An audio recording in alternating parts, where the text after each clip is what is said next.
बिस्मिल्लाहिर्रहमानिर्रहीम। स्टूडेंट करेंगे exercise 5C का क्वेश्चन नंबर 3 और यहाँ पर आपको एक फॉर्मूला नजर आ रहा है एस स्क्वायर माइनस 144। इसका मतलब ये है कि यहाँ स्क्वायर है और यहाँ माइनस है, तो ये भी नहीं हो सकता। a प्लस बी स्क्वायर ये नहीं हो सकता क्योंकि उसमें दोनों के ऊपर स्क्वायर्स होते हैं।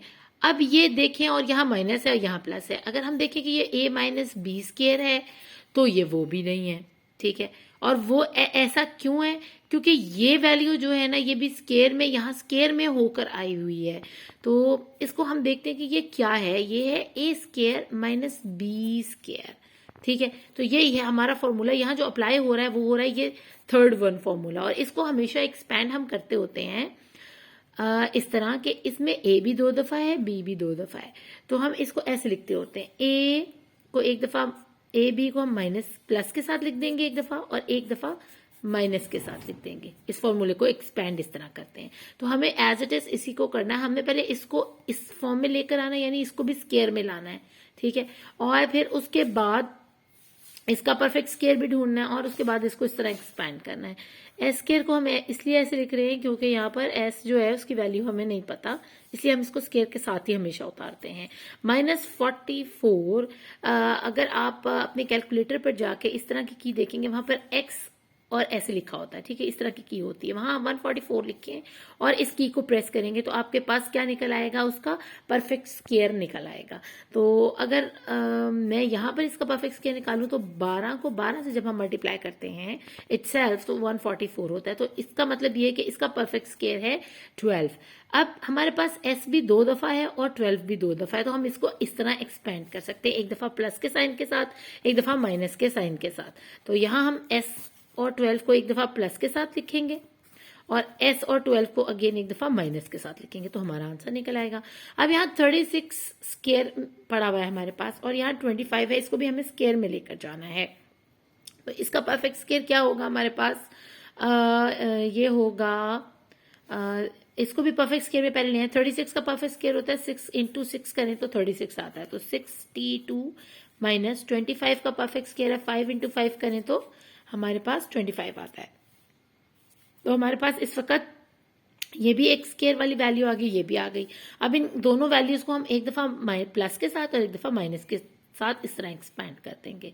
तो हम लिखेंगे 60 प्लस 5 और 60 माइनस 5, ठीक है। तो ये हमारा आंसर निकल आया।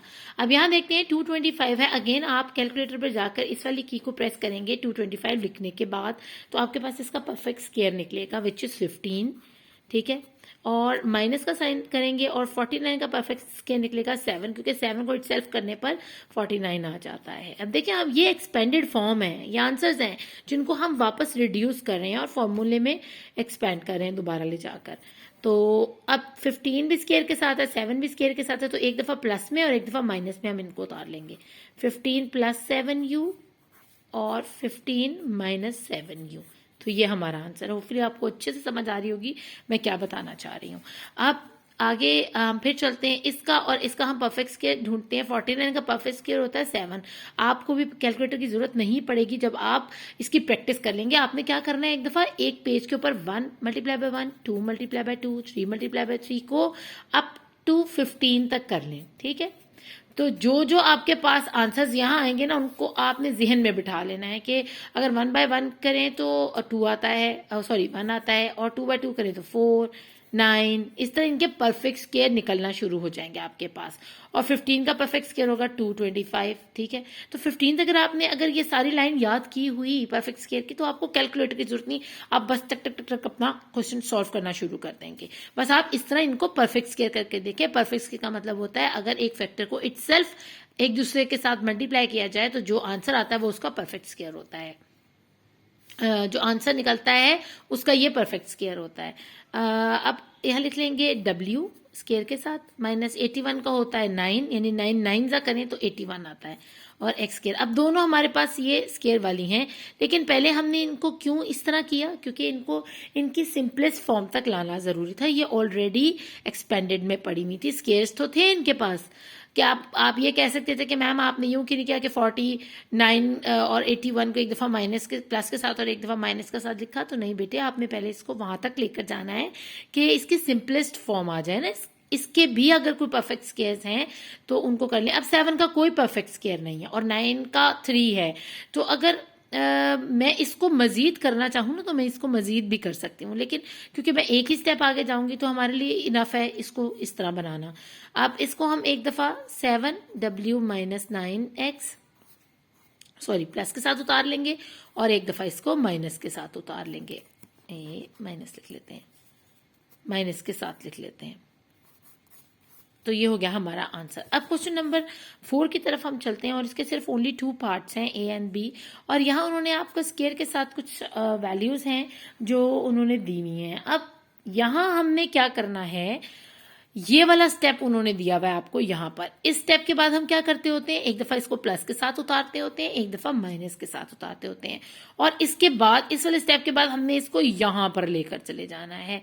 बल्कि यहाँ भी नहीं, हम इसको आगे मल्टीप्लिकेशन में प्लस माइनस करके इसको आगे सॉल्व करेंगे। तो मैं आपको बताती हूँ कि हमने इस वाली को पहले हमने इस तरह प्लस और माइनस के साथ उतारना है। हमारे पास 59 भी 2 दफ़ा है, हमारे पास 41 भी 2 दफ़ा है, तो हम एक दफ़ा 59 को उतारेंगे 41 के साथ प्लस के साथ, और एक दफ़ा उतारेंगे 59 को माइनस के साथ।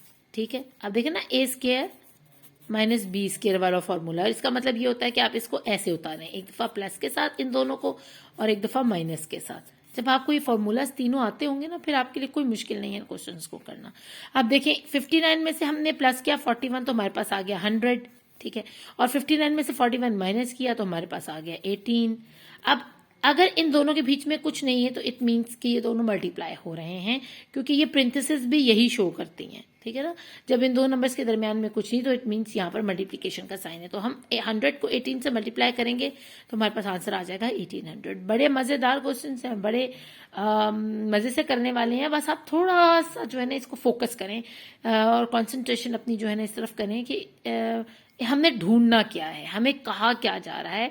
बार बार वही चीज़ रिपीट हो रही है, उसी फॉर्मूले के कोई ना कोई पार्ट उठा के वो आपको लिख कर दे रहे हैं कि चलिए जब इस फॉर्मूले को इस तरह लिख के दिखाएं, अब इस फॉर्मूले को इस तरह करके दिखाएं, अभी हमने एक्सपैंड कर दिया आप रिड्यूस करें, अब हमने रिड्यूस कर दिया आप एक्सपैंड करें। तो बस इतनी सी बात है। इसका कर लेते हैं लास्ट पार्ट। 7.7 भी 2 दफ़ा है और 2.3 भी 2 दफ़ा है, तो एक दफ़ा प्लस के साथ उतार लेंगे दोनों को और एक दफ़ा माइनस के साथ उतार लेंगे। तो जब 7.7 में 2.3 को प्लस करें तो हमारे पास आ जाता है 10, और 7.7 में से 2.3 को माइनस करें तो हमारे पास आ जाता है तकरीबन 5.4। 7 में से 3 गए तो 4 ही आते हैं। ठीक है, अब हम इनको भी क्या करवाएंगे, आपस में मल्टीप्लाई। तो जब हम इनको मल्टीप्लाई करवाएंगे तो ये आ जाएगा 54। सही है, आप चाहे कैलकुलेटर पर जाके कर लें, चाहे आप इसको ऐसे रखकर कर लें 10 के साथ। ठीक है, तो आपके लिए आसानी है। तो होपफुली आपको question number 3 and 4 of exercise 5C अच्छे से समझ आ रहा होगा। मेरे जो कुछ ऐसे कमेंट्स आए थे कि मैम हमें समझ नहीं आ रही है कि ये हो क्या रहा है इन एक्सरसाइजेस के अंदर 5B में और 5C में। तो बेटा ये बहुत आसान है, बस आपको फोकस करना है। मैं इसलिए आपको टीचर बनकर नहीं समझाती, मैं आपको आपकी बड़ी बहन, मैं आपको आपकी मदर, मैं आपको आपकी फ्रेंड बन के समझाती हूँ कि मुझे पता है कि बच्चे की साइकी क्या है। अगर मैं आपको वैसे ही समझाने लग जाऊंगी जैसे टीचर्स एक फॉर्मल वे में पढ़ाते हैं और सिर्फ इंग्लिश का इस्तेमाल करते हैं बोलने में, और सिर्फ आपकी जो प्रैक्टिकल टर्म्स हैं या जो आपकी मैथमेटिकल टर्म्स हैं उनके थ्रू आपको समझाते हैं, तो बच्चों को कुछ समझ नहीं आती। बच्चे तो बच्चे हैं, अगर उनको समझ आएगी तो वो हमारे लेवल पर आएंगे ना। अगर उनका कॉन्सेप्ट ही क्लियर नहीं होगा तो वो कैसे पढ़ेंगे।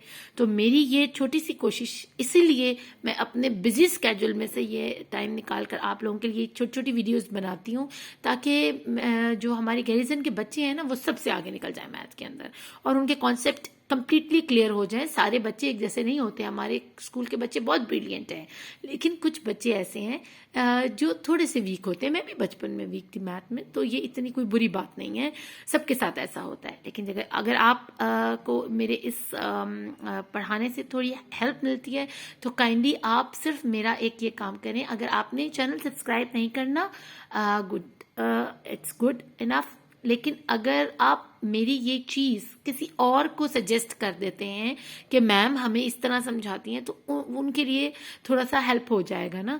अगर आप उनकी इस तरह हेल्प कर सकते हो, आप सिर्फ उनको बता दो कि हमने यहाँ से सीखा है, आप भी जाकर वहां से सीख लें। बेशक आप सब्सक्राइब ना करें, लेकिन सीखें ज़रूर। प्लीज़ इसको वॉच करें वीडियो को और इसको सीखें ज़रूर।